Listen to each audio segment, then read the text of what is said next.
చిటితల్లి నీకు కూడా పెట్టు, నాకు కొంచెం తింటావా? శబ్దం వద్దు. ఎందుకొద్దే? నాకు ఇది కావాలి. అబ్బా ఇదొకటి. చిన్నప్పుడు నేను కూడా ఇంతే, పాల మీగడలో ఉన్న మీగడ అస్సలు మిగలనివ్వను. సేమ్ చిటితల్లి, నేను కూడా చిన్నప్పుడు నీలానే.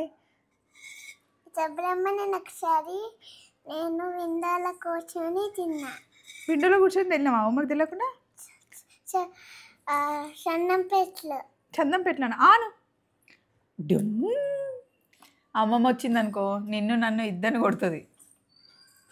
సూపర్ ఉంటుంది కదా పాల మీగడ.